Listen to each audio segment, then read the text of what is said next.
130 करोड़ की आबादी वाले इस देश में आज एक ऐसे केस पर दिए गए कोर्ट के नतीजे ने खुद कानून के रक्षकों को भी चौंका दिया है। ये केस शायद इस साल का सबसे बड़ा और हैरतअंगेज केस होने वाला है। दिन भर इधर उधर घूमता रहता है, कभी इस लड़की को छेड़ा कभी उस लड़की को छेड़ा। आधा दिन तो तेरी शिकायतें सुनने में बीत जाता है मेरा। और ये क्या है? क्या है ये?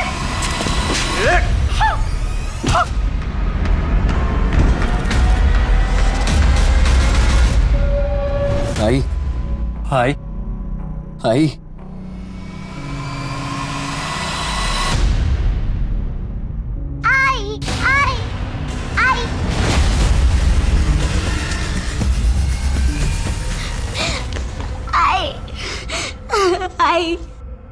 आई उठो ना, भाऊ बोलो नाई को क्या हुआ? भाऊ बोलो नाई को क्या हुआ? भाऊ बोलो ना। हाय फिसल के गिर गई।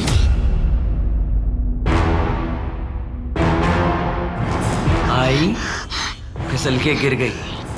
क्या? क्या बोलेगी? आई फिसल के गिर गई। आई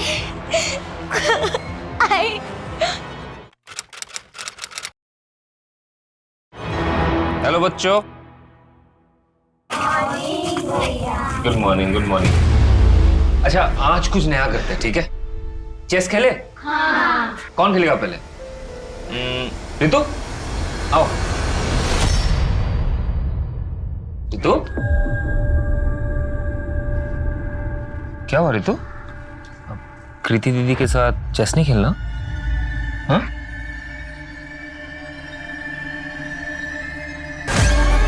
ये क्या हुआ? वो खाना बनाते टाइम। बचपन से बच्चों को सिखाया जाता है कि अनजान लोगों से बात न करें। ये जताया जाता है कि उन्हें अनजान लोगों से खतरा है। लेकिन आपको ये जानकर हैरानी होगी कि सेक्सुअल हरासमेंट के अधिकतर केसेस में जान पहचान के या घर के लोग दोषी निकलते हैं। तो अब किससे बच के रहना चाहिए, अनजान से या जान पहचान वाले से? नमस्कार, मैं दिव्यांका त्रिपाठी दहिया स्वागत करती हूँ आपका क्राइम पेट्रोल 70 के आज के खास एपिसोड में। रितु के हाथ में जो चोट लगी है ना कृति, मैं कह रहा हूँ उसका भाई उसके साथ घर पे जरूर मारपीट करता होगा। जब से उसकी मम्मी की मौत हुई है ना, वो क्लास में अजीब बिहेव करने लगी। काश मैं उसकी मदद कर सकता। मदद ही तो कर रहे हैं ना आप।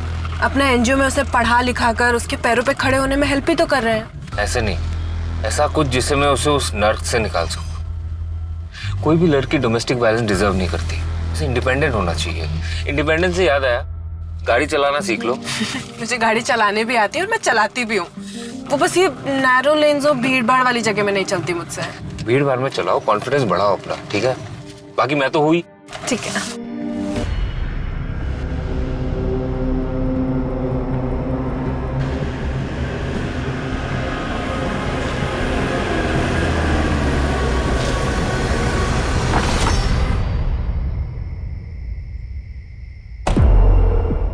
चलो बाय भैया। बाय।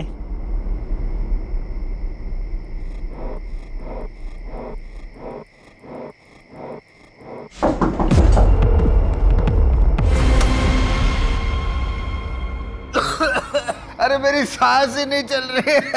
क्या घर में धुआं कर रखा है पूरा? ये धूप के धुएं से मेरी जान लेगी क्या? आप रोज रोज दारू पी के घर में आते हो, पूरे घर में गंद फैलाते हो, इसीलिए ये धूप जलाना पड़ता है मुझे। बेटा सुनना, जरा दही लेके आना बाजू की दुकान से। मम्मी मैं बहुत ज्यादा थक गई हूँ, अभी सोने जा रही हूँ। Good night. अरे सुनो तो, यहाँ पे किसी को मेरी कुछ पड़ी नहीं है, सब अपनी अपनी दुनिया में मस्त है। हे भगवान, ये अनुज जैसा एक अच्छा सा बेटा दे देता मुझे। जिंदगी का सबसे बड़ा झूठ है आई एम फाइन। हर कोई अपनी जिंदगी में मुसीबतों से जूझ रहा है। प्रॉब्लम बड़ी हो या छोटी, बात करना बहुत जरूरी है। हमारा मन है गुब्बारा और टेंशन है हवा। अगर हवा ज्यादा भर जाए तो गुब्बारा फट जाता है। वैसे ही अगर टेंशन ज्यादा बढ़ जाए तो सोचने की क्षमता खत्म हो जाती है और हमारा मन फट जाता है। दोस्तों, अगर कभी भी आप अपने आप को अकेला महसूस करते हैं तो मैं आपका दोस्त अनुज आपके साथ हूं। मुझे कांटेक्ट करने के लिए मेरे सोशल मीडिया हैंडल पे कांटेक्ट करें। लिंक और डिटेल्स नीचे हैं। आप मुझे ईमेल भी कर सकते हैं, उसका भी डिटेल्स नीचे। आज के लिए मैं आपका दोस्त अनुज आपसे विदा लेता हूँ। Take care. ठीक है ना? हाँ बढ़िया। यार भूख लगी है, कुछ खा के आए? अच्छा लता, मैं चलता हूँ।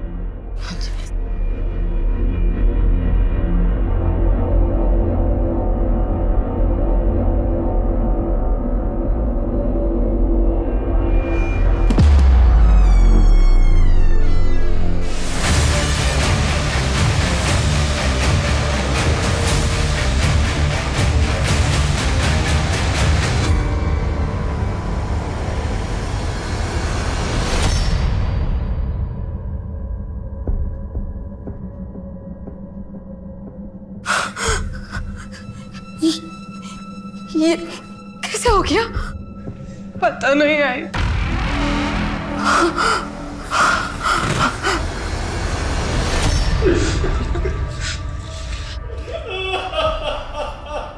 सर गैस खत्म हो गया था और मम्मी डायलिसिस के लिए गई थी।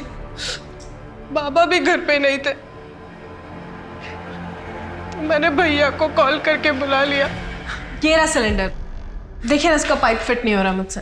चलो अभी कर देता हूँ। हाँ आप कीजिए ना, मैं फ्रेश होके आती हूँ। ठीक है। और थोड़ी देर में मुझे सामान गिरने की आवाज आई।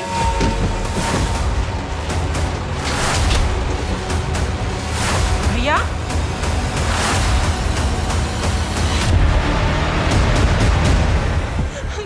भैया भैया भैया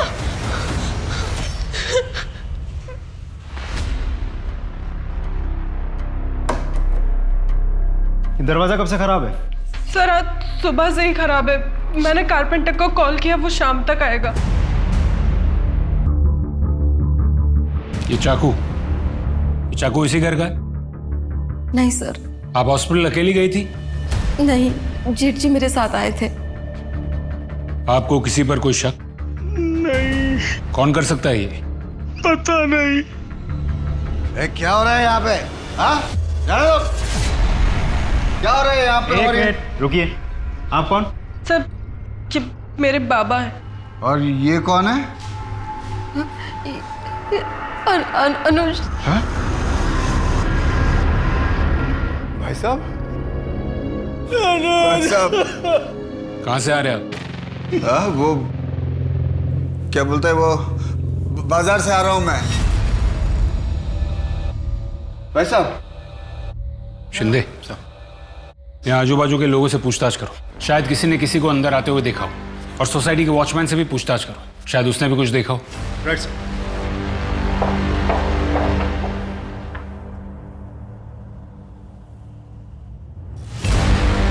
वॉचमैन, वॉचमैन, एक्सक्यूज मी, आपको पता है ये वॉचमैन कहाँ होगा? अरे ये राम सिंह पता नहीं कहाँ गया। इसका नंबर मिल सकता? हाँ जी, हाँ जी।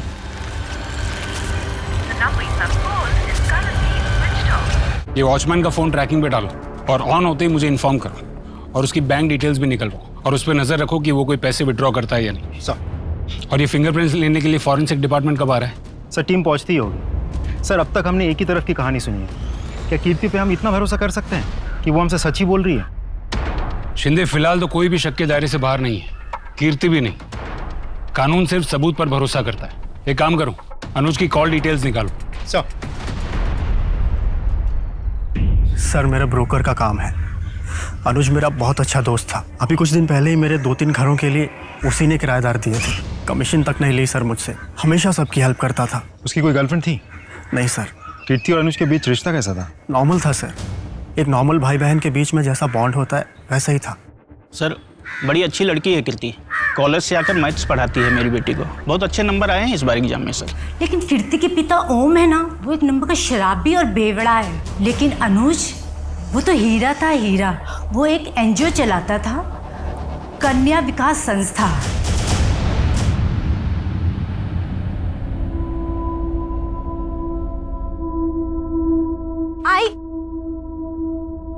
आई दिशा, क्या हुआ बेटा, क्यों रो रही है ऐसे? आई मुझे आपके साथ आना है। कल से तेरा एग्जाम है ना, 3 दिन की तो बात है। जैसे तेरे मामा की शादी होगी ना, मैं नागपुर से वापस मुंबई आ जाऊंगी। नहीं आई, मुझे भी आना है आपके साथ, मुझे अकेले नहीं रहना। अरे बाबा अकेले कहाँ है, बाबा है ना यहाँ तेरे साथ। सुन, जाने दे आई को, अच्छा है, कोई डांटने वाला नहीं है। हम लोग बहुत मस्ती करेंगे, खेलेंगे, आइसक्रीम खाएंगे, है ना? और मैं जल्दी आ जाऊंगी, 3 दिन की बात है, ठीक है? आप ध्यान रखो है इसका।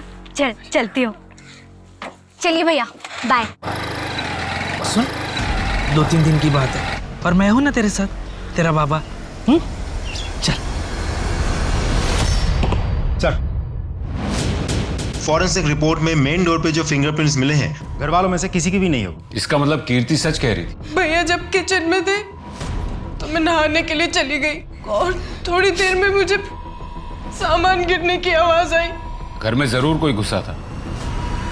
और सर, पोस्टमार्टम रिपोर्ट के हिसाब से चाकू से अनुज पर 12 वार किए गए हैं।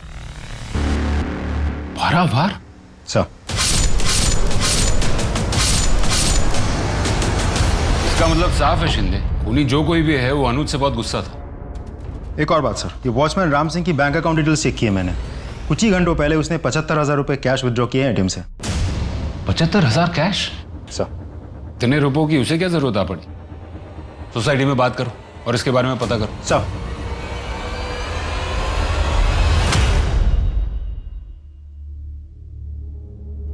ताऊ जी, खाना।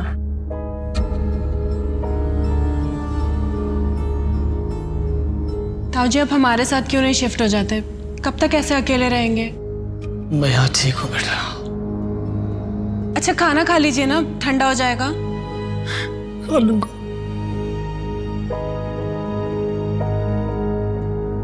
अनुज के साथ किसने किया होगा ये सब? तुम दोनों में तो एक दोस्ती जैसा रिश्ता था ना बेटा। शायद अनुज ने तुझे कभी बताया हो। नहीं ताऊ जी। ताऊ जी। बेटा, मैं एक रिक्वेस्ट करना चाहता हूँ तुझसे। बोलिए ना। एनजीओ शुरू किया था अनुज की मम्मी ने, और उसके जाने के बाद अनुज ही संभालता था उसे। मेरी एक रिक्वेस्ट है बेटा, एनजीओ को तू संभाल ले। ताऊ जी, लेकिन मैं कैसे कर पाऊंगी ये सब? कर पाएगी बेटा, मेरा विश्वास है तू कर पाएगी। करेगी ना? बोल। ये लो, क्या पी रहे हो तुम लोग? हाँ तुम लोग रोज बोलते थे ना मैं तुमको कभी नहीं पिलाता हूँ। ये लो, आज मेरी तरफ से, वो भी अंग्रेजी वाली। ये मार, ये देख।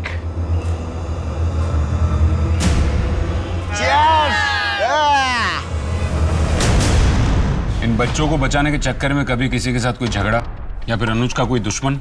नहीं सर, अनुज सर का ऐसा कोई दुश्मन नहीं था। कहीं ऐसा तो नहीं कि हाल फिलहाल में कोई फोन कॉल, कोई धमकी या इससे पहले कुछ हुआ हो ऐसा कुछ?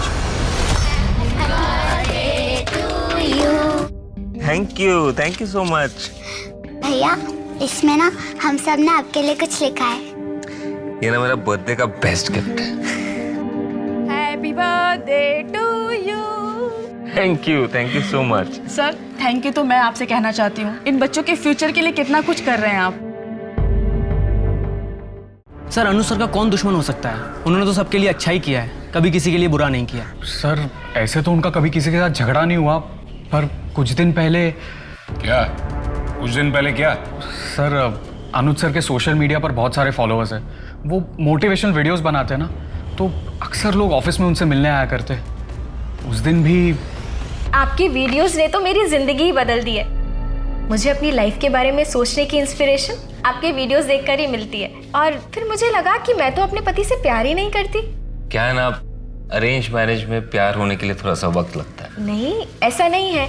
मैं तो उनसे डिवोर्स ले रही हूँ। अगर आप 100% श्योर है इस चीज़ को लेके, मतलब डिवोर्स को लेके, तो फिर आपको वही करना चाहिए जो आपको ठीक लगे। ये आपकी ज़िंदगी है। ये आपके लिए। अपने दर्शकों से मैं यूजुअली गिफ्ट एक्सेप्ट नहीं करता हूँ। I am sorry. मैं सिर्फ आपकी दर्शक थोड़ी ना हूँ।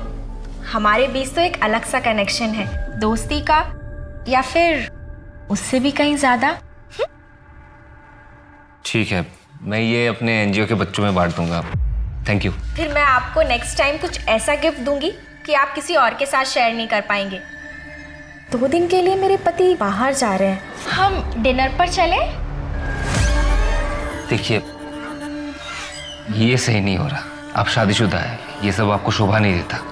पर मैं सर आपको वो मीटिंग के लिए जाना था ना? हाँ हाँ। बाय। उस दिन के बाद भी उस लड़की ने सर को बार बार कॉल करके परेशान कर दिया। अनुज सर के लगातार मना करने के बाद भी उस लड़की ने सर के साथ कॉल पर गाली गलौज तक की।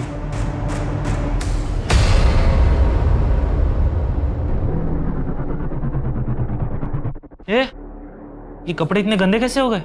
वो गाड़ी गई थी पास से, पूरा कीचड़ उछालते हुए चली गई। बदल ले कपड़े। हाँ। कहाँ जा रही है? कपड़े बदलने, कमरे में। अरे तो मेरे सामने बदलना कपड़े? मुझसे कैसे शर्म? रुक, मैं कपड़े देता हूँ मैं तुझे।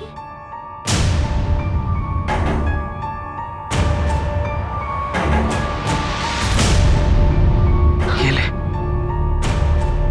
बदल ले मेरे सामने। बदल कपड़े, मैं बदलता हूँ।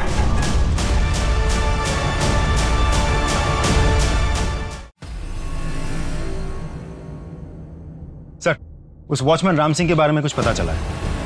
इस आदमी को इससे पहले 3 नौकरियों से निकाला गया है। इसके झगड़ालू स्वभाव की वजह से ये कहीं भी जाता है, लड़ाई करता है, झगड़ा करता है। एक और बात सर, इसके खिलाफ एक पुलिस कंप्लेंट भी है। एक आदमी को बहुत बुरी तरह से पीटा था इसने।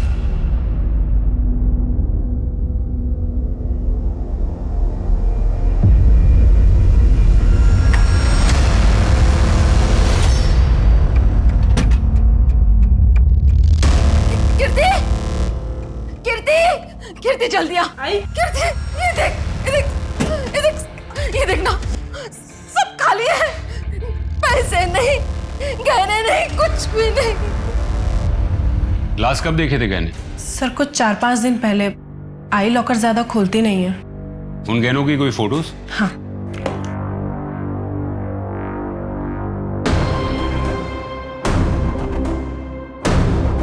सर ठीक है, आप लोग जा सकते हैं।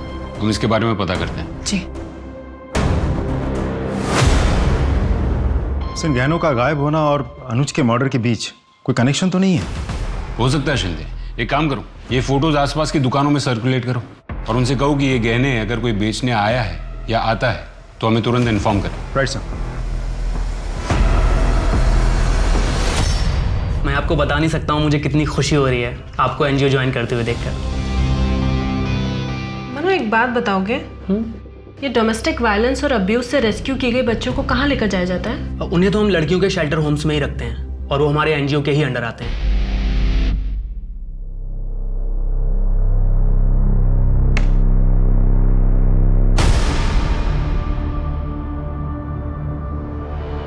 जली रोटी। पिछली बार जो तुझे दर्द दिया था भूल गई क्या? जो आज फिर से मुझे जली रोटी खिला रही है? देख, गेट पे कौन है? हाय रितु, क्या है आपका? मेरा नाम अनुज है, कन्या विकास संस्था से आऊं। हमें सरकार ने अपॉइंट किया रितु को ले जाने के लिए। क्यों? क्यों ले आना? क्योंकि तुम रितु के साथ बुरा बर्ताव करते हो। बहन है मेरी वो, और देखता हूँ कौन और कैसे लेके जाता है। लड़ाई करोगे हमसे? करो, सब रिकॉर्ड हो रहा है। सिविल केस तो लग ही गया है तुम्हारे ऊपर, अब क्रिमिनल केस भी लगेगा। लंबा अंदर जाओगे। रितु, बेटा इधर आओ। रितु, कहीं नहीं जाओगे तुम। करूंगा। देख लूंगा तुम सबको। देखेगी तो पुलिस तुमको। कल आएगी तुम्हारी खातिरदारी करने। चल चल।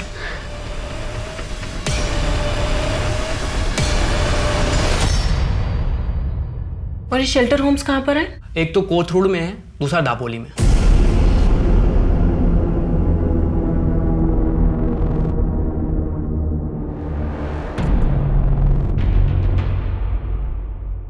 शर्म नहीं आई तुझे? बता बता, कहाँ मुंह काला करके आई है? छोड़ूंगी नहीं मैं तुझे। शर्म नहीं आई तुझे? हाँ, नाक लगा के रखती है तूने। छोड़ूंगी नहीं। क्यों मारी है उसे? अरे इससे पूछो क्यों मार रही हूँ? मुंह काला करके आई है ये, पेट से आई है। तुझे तो ना मैं बताऊं।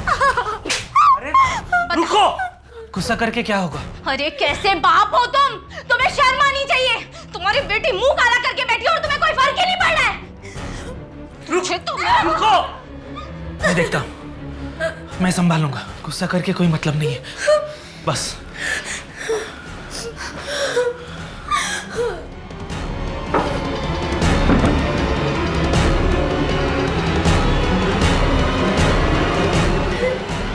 बेटा, सोचना भी नहीं मेरा नाम अपने आई को बताने के बारे में, वरना तेरे साथ साथ तेरे आई को भी मार दूंगा मैं, समझी तू? इसका कितना मिल जाएगा? असली तो है ना? खुद ही देख लो। ठीक है, मैं चेक करके बताता हूँ। देखो देखो।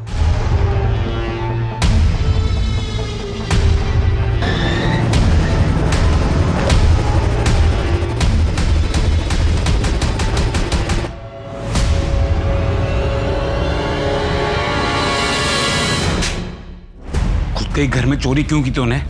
साहब जरूरत थी पैसों की। मेरे घर में कोई सीधे मुंह बात तक नहीं करता है मुझसे। बड़े भैया भी पैसा ला करके लता के हाथ में देते हैं। तुझे दारू के लिए पैसों की जरूरत थी ना? हाँ थी ना। मैं दारू पीता हूँ तो मेरे को सब बुरा समझता है। हाँ हूँ बुरा साहब हूँ। कम से कम अनुज के जैसा दिखावा तो नहीं करता अच्छा होने का। क्या मतलब? मतलब उसका चक्कर चल रहा था। वो रेस्टोरेंट में लड़की के साथ हाथ में हाथ डाल के ऐसे बैठा था, देखा मैं उसको। कब की बात है ये गए रविवार की बात है साहब। गए रविवार? तो गए रविवार तो वैलेंटाइंस डे।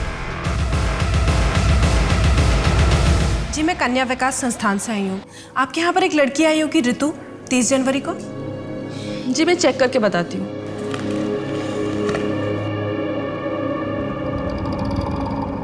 नहीं, ऋतु नाम की तो कोई लड़की नहीं आई है। शायद कोट रूट वाले शेल्टर होम ले गए हों। नहीं, वहाँ तो मैं पहले ही देख कर आई हूँ। वहाँ तो नहीं है। कहाँ गई होगी?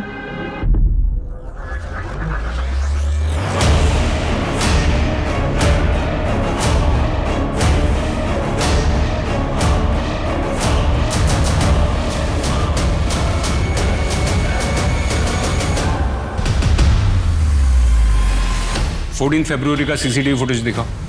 जी सर।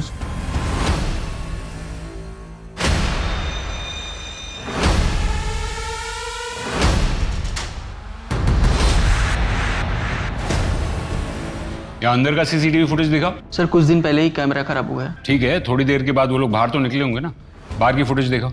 Yes sir.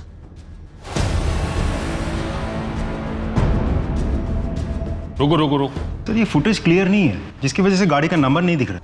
एक काम करो, इस फुटेज की क्वालिटी ठीक करने के लिए आईटी टीम को भेजो। इस लड़की का पता लगना बहुत जरूरी है। सब आगे चलो।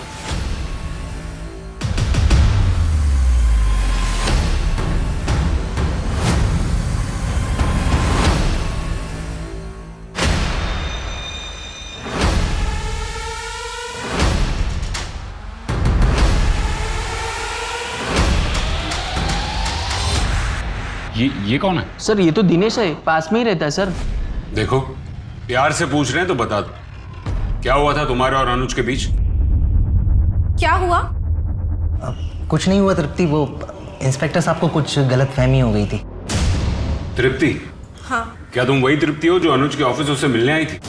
तुम उससे मिलने गई थी? हाँ तो क्या? वैसे भी मैं तुमसे डिवोर्स ले रही हूँ।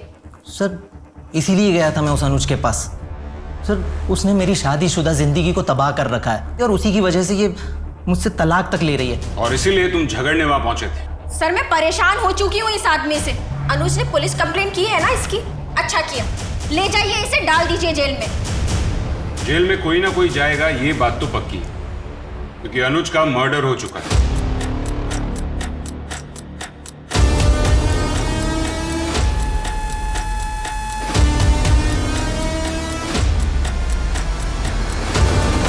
बहन कहाँ है मेरी? मुझे पता लग गया कि तुम्हें किसी सरकार ने नहीं भेजा था। छोड़ो मुझे। बहन कहाँ है मेरी?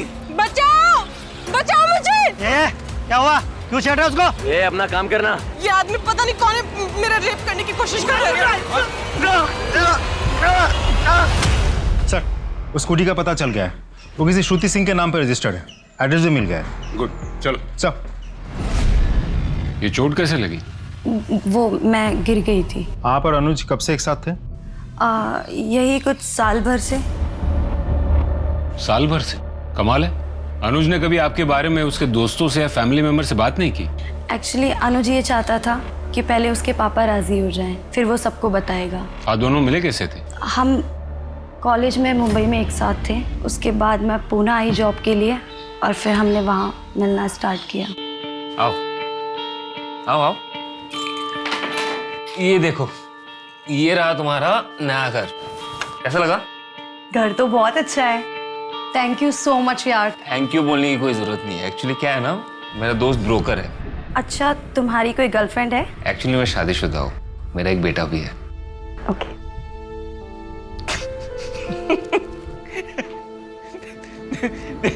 जैसे कॉलेज में थी ना, अभी भी वैसी हो।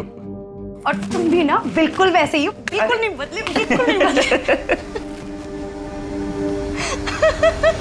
अनुज के कॉल डिटेल्स में हमें आपके नंबर की एंट्री नहीं दिखी, ऐसा क्यों? एक्चुअली हम कॉल पे ज़्यादा बात नहीं करते थे, ऑनलाइन चैटिंग पे बात करते थे। वैसे गिर कैसे गई थी आप? वो मैं जॉगिंग करते वक्त। सर बहुत ही अजीब रिश्ता था दोनों के बीच। फोन पे एक दूसरे के साथ बात नहीं करते थे। 1 साल से एक साथ है, किसी को भनक तक नहीं लगी इस बात की। हाँ, अजीब तो है। सर, वॉचमैन राम सिंह ने छपरा के एक ATM से पैसे विथड्रॉ किए। छपरा में ही उसका परमानेंट एड्रेस भी है। बिहार पुलिस से कांटेक्ट करो और उनसे कहो कि उस लोकेशन पे रेड करें। Right sir.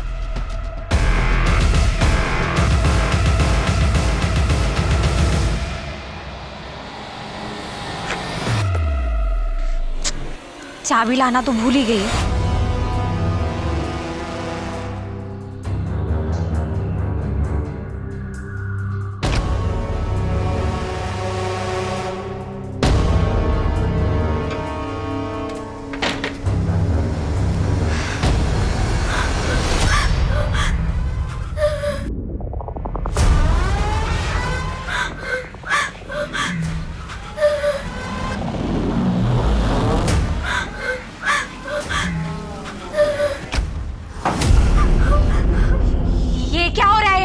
कुछ नहीं, वो बस वो फिसल गई थी, बाकी कुछ नहीं। बाकी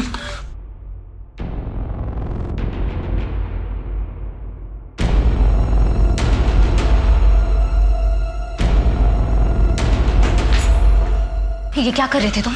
मैं, अरे कुछ नहीं लक्ष्मी, बस। झूठ मत बोलो, क्या कर रहे थे तुम? कुछ नहीं लक्ष्मी। छोड़ूंगी नहीं तुम्हें मैं। लक्ष्मी, मैं छोड़ूंगी नहीं।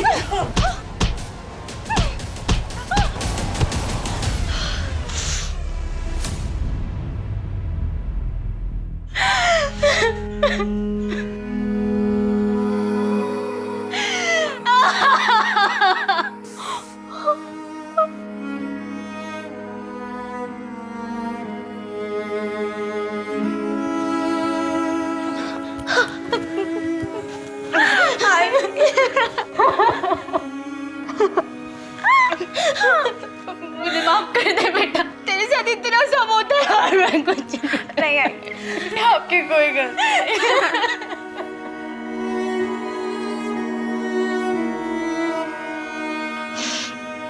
चल। कहाँ? Police station.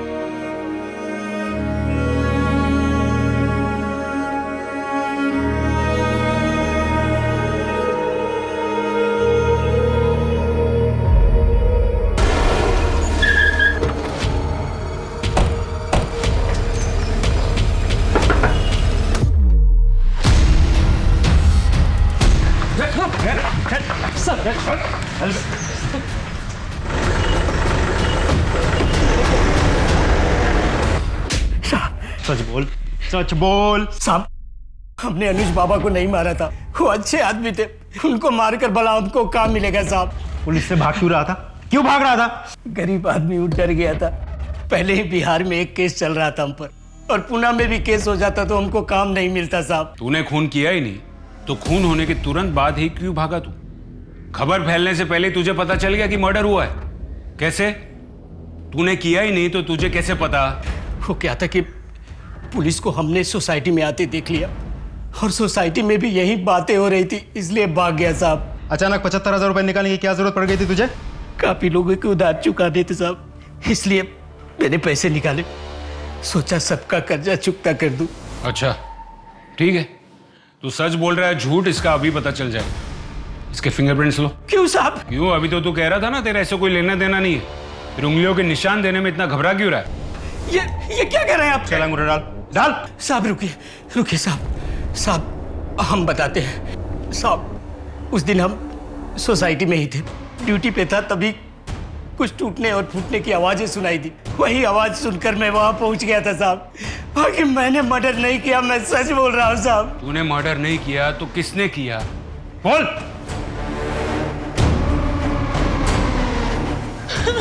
क्या हुआ मैडम? मैडम ये कैसे हुआ?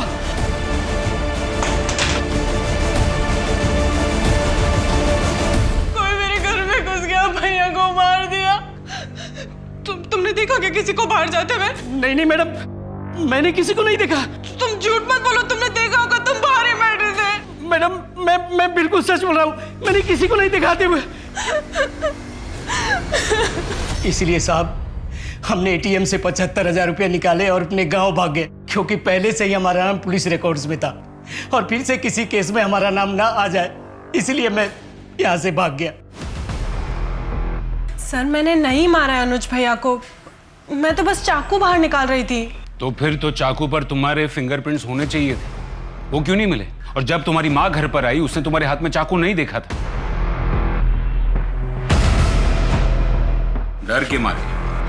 डर के मारे तुमने कपड़े से साफ करके फिंगरप्रिंट्स मिटा दिए। क्यों? जब मारा ही नहीं तो सबूत क्यों मिटाए? सर आप ऐसे ही हवा में इल्जाम लगा रहे हैं, कोई सबूत है आपके पास?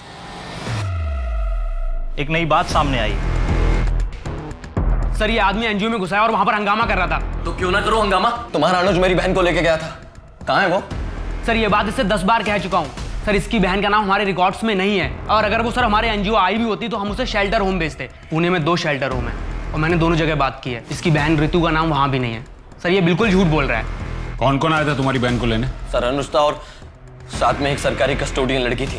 किस दिन की बात है ये? 30 तारीख को, ये 3 बजे के आसपास। शिंदे सर, अनुज की कॉल डिटेल्स एक बार फिर से चेक करो, खास करके 30 तारीख की डिटेल्स चेक करो।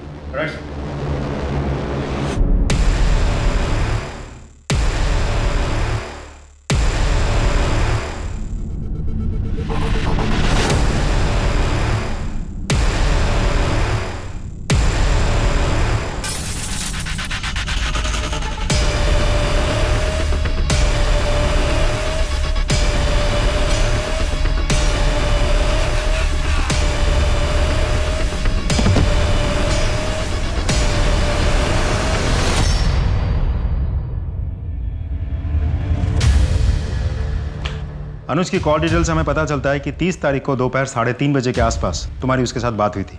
क्या बात हुई थी? काफ़ी पुरानी बात है सर, मुझे ठीक से याद नहीं है। हम याद दिलाते हैं। किसी लड़की के बारे में बात हुई थी तुम्हारी? लड़की?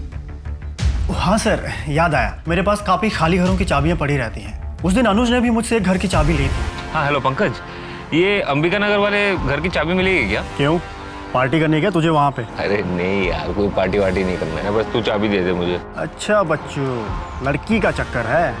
चल वही सही, दे दे चाबी अब। लेकिन 1 घंटे में चाबी वापस कर दी थी सर उसने मुझे। 1 घंटा काफी होता है उस चाबी की कॉपी बनाने के लिए। कहाँ है वो घर?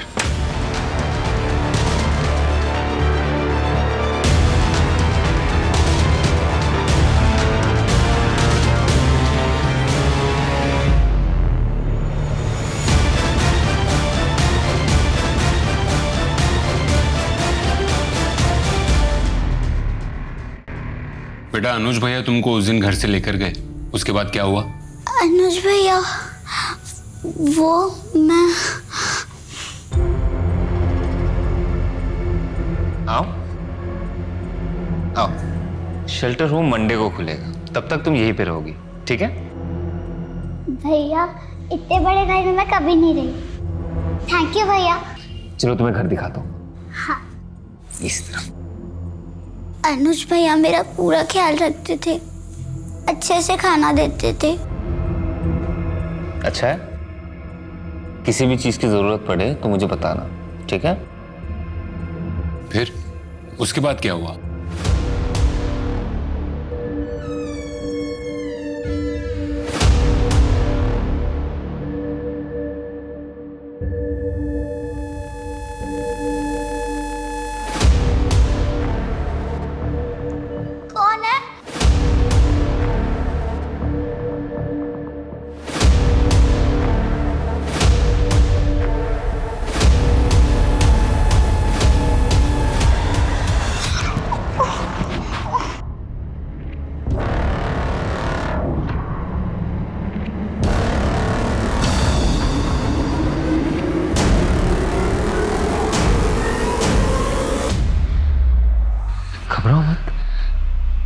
मैं ही तो हूं। मैंने तुम्हारे लिए इतना कुछ किया है, तुम मेरे लिए इतना तो कर ही सकती हो ना?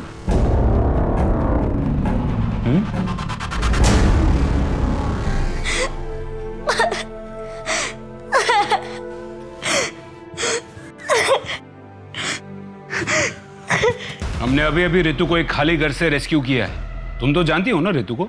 रितु ने हमें बताया कि अनुज ने उसे फिजिकली मोलेस्ट किया था। तुम्हें कुछ कहना है इसके बारे में? क्या तुम इन सब में डायरेक्टली या इनडायरेक्टली इन्वॉल्व थी? तुम भी तो थी ना रितु को उसके भाई के घर से बाहर निकालने में। बताओ कीर्ति, तुमने अनुज का खून क्यों किया? सर आप अभी भी हवा में इल्जाम लगा रहे हैं। आपको पहले भी बोल चुके हैं, मैंने अनुज भैया को नहीं मारा है। बाकी अगर कोई सबूत है आपके पास तो दिखाइए। सबूत नहीं है, आई विटनेस है, जिसने तुम्हें मर्डर वेपन हाथ में पकड़े हुए देखा था और फिर तुमने उस वेपन पर से अपने फिंगरप्रिंट्स मिटा दिए। इसलिए सबूत न होने के कारण तुम पर मर्डर तो नहीं, लेकिन मर्डर वेपन के साथ छेड़छाड़ करने का केस तो बनता है। और जब तक ये केस कोर्ट में नहीं जाता तुमको यहीं रहना होगा।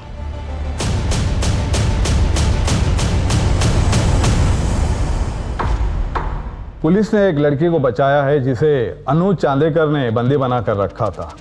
हो सकता है इसका इस केस से कोई वास्ता ना हो और ना ही मर्डर वेपन पर आपके फिंगरप्रिंट्स मिले हैं।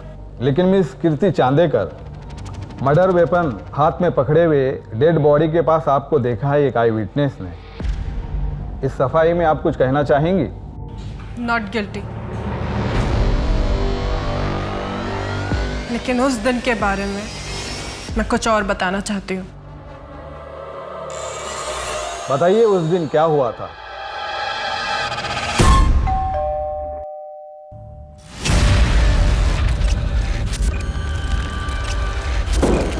काकी का है?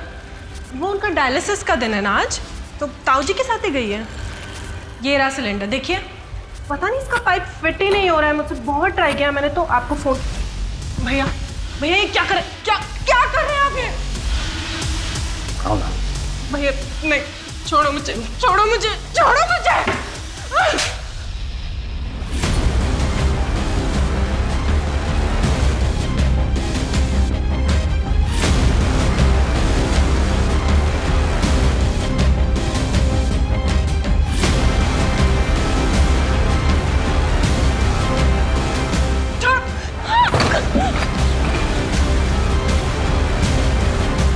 भैया प्लीज प्लीज मुझे जाने दो, प्लीज छोड़ दो। क्या हो गया तुझे? हाँ? क्यों भाग रही है मुझसे? हाँ? भैया नहीं नहीं, छोड़ो, पास आ। छोड़ो मुझे।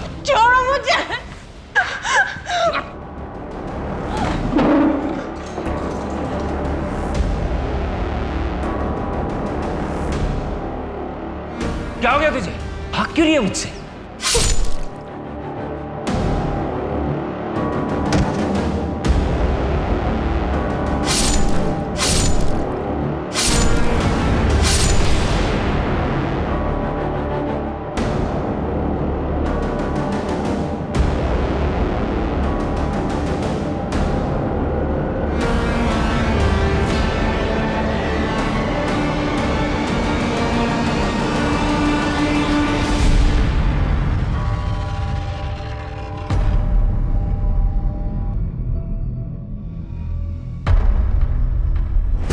कमाल है, हम उसे पूछते रहे तब वो यही कहती रही कि उसने अनुज का खून नहीं किया। अब यहाँ कोर्ट में उसने सब कबूल कर लिया। पता नहीं कीर्ति ऐसा क्यों बोल रही है।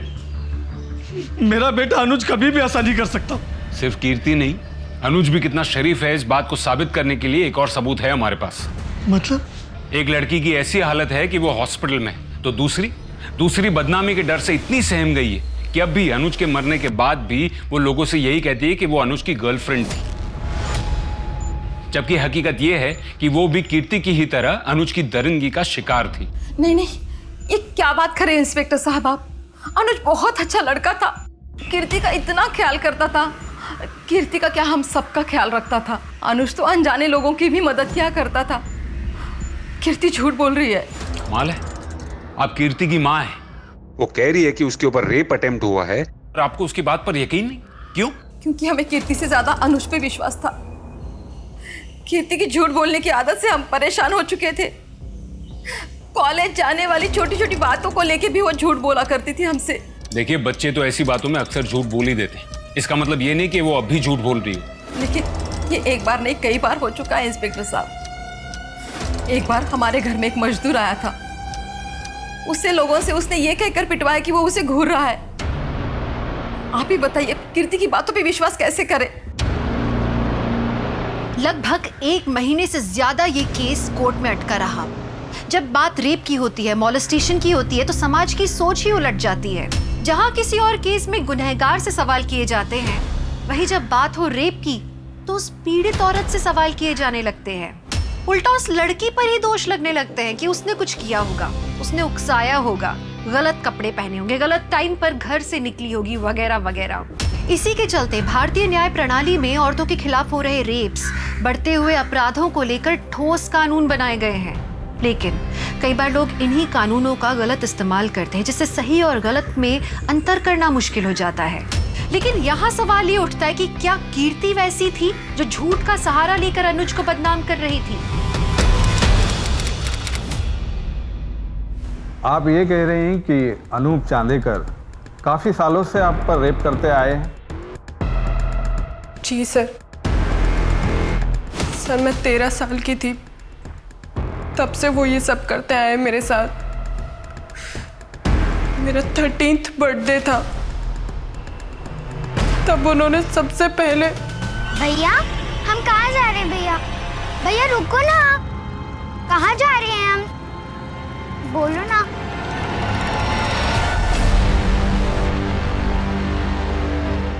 थैंक यू भैया।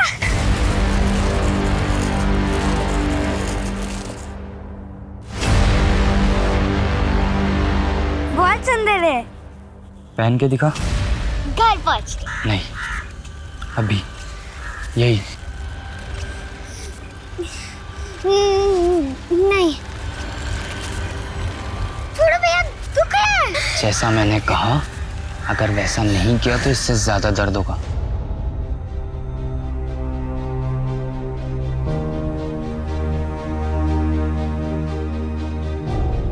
बहुत डर गई थी मैं उस दिन। अगले 4 साल तक वो बार बार मेरा रेप करते रहे।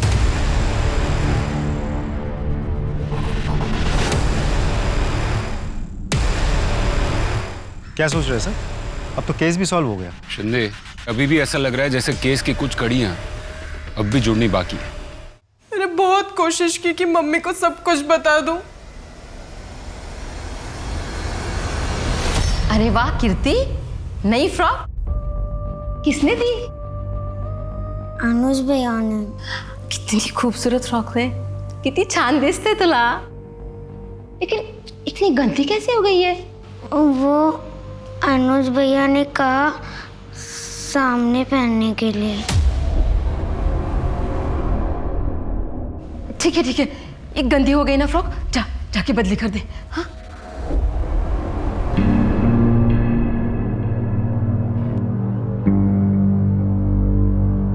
अनुज भैया के पास मेरे फोटोज थे। अगर ये बात मैं किसी को भी बताती तो वो फोटोज ऑनलाइन डाल देते।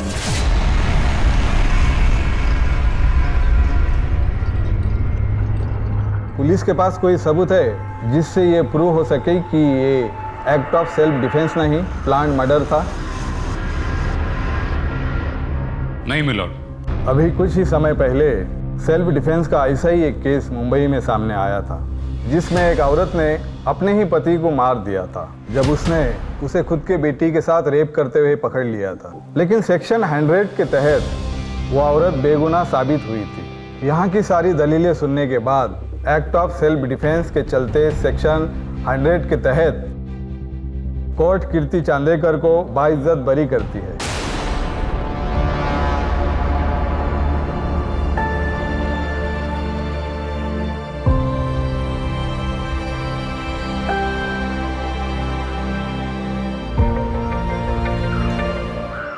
क्या सोच रहे हैं सर? अब तो केस भी सॉल्व हो गया। शिंदे, केस खत्म होने में और केस सॉल्व होने में फर्क है। केस खत्म हो गया और कोर्ट ने फैसला भी सुना दिया है, मगर अभी भी ऐसा लग रहा है जैसे केस की कुछ कड़ियां अब भी जुड़नी बाकी है। कीर्ति ने अनुज को घर बुलाया जब ये हादसा हुआ। जब घर में कोई नहीं था उस वक्त गैस खत्म हो गई और वो चाकू भी वहीं टेबल पर पड़ा था। एक ऐसा चाकू जिसके बारे में घर वालों में से किसी को भी नहीं पता। अगर घर वालों में से किसी ने वो चाकू नहीं खरीदा था, इसका मतलब कीर्ति ने वो चाकू खरीदा होगा। आसपास की दुकानों में पता करो।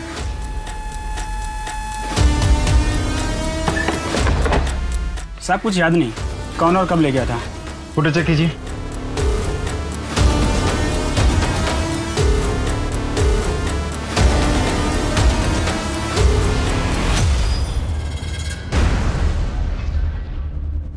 कोर्ट ने तुम्हें सेल्फ डिफेंस के केस में बरी कर दिया, लेकिन तुमने चाकू मर्डर से 2 दिन पहले ही खरीद लिया।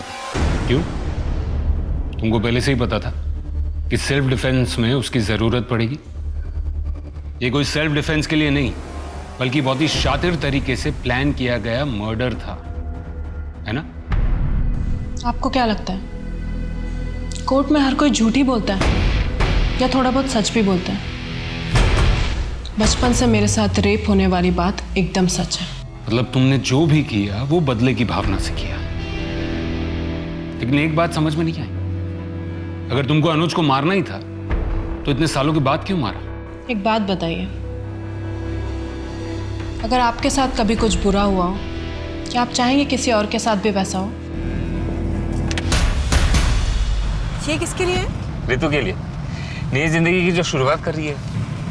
अच्छा, आप शेल्टर होम में जा रहे हैं ना? मैं भी चलूं आपके साथ? अरे नहीं, वो ज्यादा लोगों से मिलने नहीं देते उसे। इतना जो सहा है उसने अभी। कौन से शेल्टर होम में है वो? जहाँ पे भी है खुश है। तुम जान के क्या करोगी? ऋतु के साथ वो सब ना हो जो मेरे साथ हो रहा था। उस दिन अनुज के साथ ऋतु के घर मैं ही गई थी। मुझे लग रहा था मैं उसकी मदद कर रही हूँ, लेकिन जब मैंने वो फ्रॉक देखी तब मैं समझ गई कि ऋतु खतरे में है। ऋतु के साथ मैं ऐसा कुछ भी नहीं होने दे सकती थी जो मेरे साथ हुआ है। लेकिन एक बात तो तय है कि तुमने मर्डर किया है, एक प्लान्ड मर्डर। आपको जो सोचना है आप सोच सकते हैं।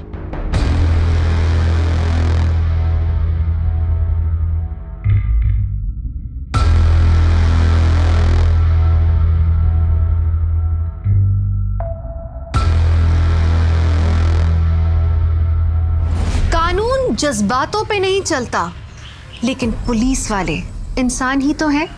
सही और गलत में वो फर्क साफ देख सकते हैं। कीर्ति ने खून किया, लेकिन उसके पीछे उसका इंटेंशन किसी की जान बचाने का था, सेल्फ डिफेंस नहीं, लेकिन डिफेंस तो था। अनुज जैसे दरिंदे अपने नापाक इरादे को पूरा करने के लिए हमेशा मौके की तलाश में रहते हैं, लेकिन हमें उनसे सतर्क रहना चाहिए। कानून के दायरे में रहते हुए हमें सही कदम उठाना चाहिए। अपने हो या पराये, आप सबसे सुरक्षित रहिए, अपना ख्याल रखिए। इसी के साथ मैं दिव्यांका त्रिपाठी दहिया लेती हूँ आपसे विदा। फिर मिलूंगी अगले केस के साथ। आप देखते रहिए क्राइम पेट्रोल सतर्क। जय हिंद।